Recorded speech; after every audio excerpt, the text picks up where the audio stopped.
¿Qué es la mecánica cuántica? La mecánica cuántica es uno de los dos pilares de la física moderna, y uno de ellos es la mecánica cuántica. El otro es la teoría de la relatividad. La mecánica cuántica nos describe cómo se comportan los átomos, cómo ocurre la radiactividad, cómo funciona la microelectrónica, cómo funcionan los materiales a nivel microscópico, cómo se comportan los electrones, el fenómeno de la electricidad, fenómenos a veces extraordinarios como la superconductividad, la superfluidez. Estudia pues todos los fenómenos que tienen que ver con el microcosmos, y es una teoría que nació también más o menos por la misma época que la teoría general de la relatividad. En 1901 Max Planck explicó por qué los cuerpos calientes radian y cómo lo hacen. Consideró que los cuerpos están emitiendo en paquetes de energía, no de una manera continua, sino en paquetes, en cuantos de energía.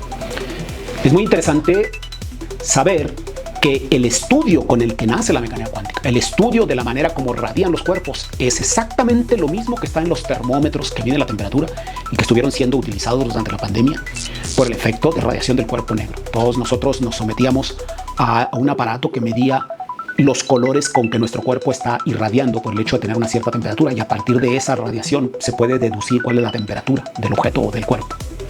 Es exactamente lo que estudió Max Planck. Yo me dedico a la física experimental de altas energías. Me he dedicado toda mi vida al estudio de la mecánica cuántica.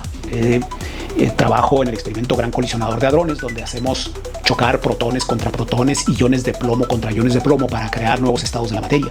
Y esos nuevos estados de la materia, que consideramos pudieron haber sido la sustancia que existía en los primeros instantes del universo, se describen a partir de las leyes, de las regulaciones, de los fenómenos que describe la mecánica cuántica. Entonces, para entender el universo temprano, para entender lo que ocurre en el Gran Colisionador de Hadrones, necesitamos a la mecánica cuántica. En fechas recientes se descubrió una nueva partícula, que es el toponium.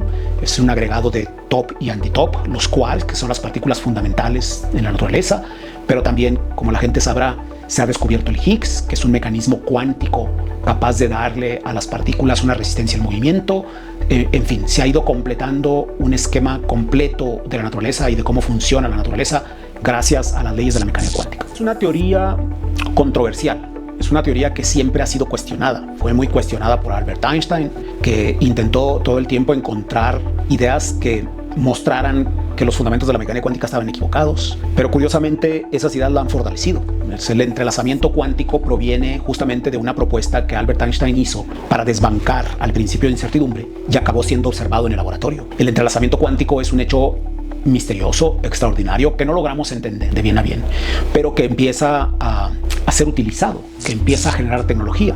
El entrelazamiento cuántico está presente en las computadoras cuánticas que ya se fabrican. La teleportación cuántica, que es la transmisión de información a una gran velocidad, es resultado de estos fenómenos de la mecánica cuántica y son un hecho medido y que empieza a generar tecnología también. Y no solamente para computadoras cuánticas o para transmisión de información, pero para nuevos detectores, para sensores extremadamente sensibles, para encriptar información, para desarrollar dispositivos capaces de diagnosticar enfermedades muy temprano.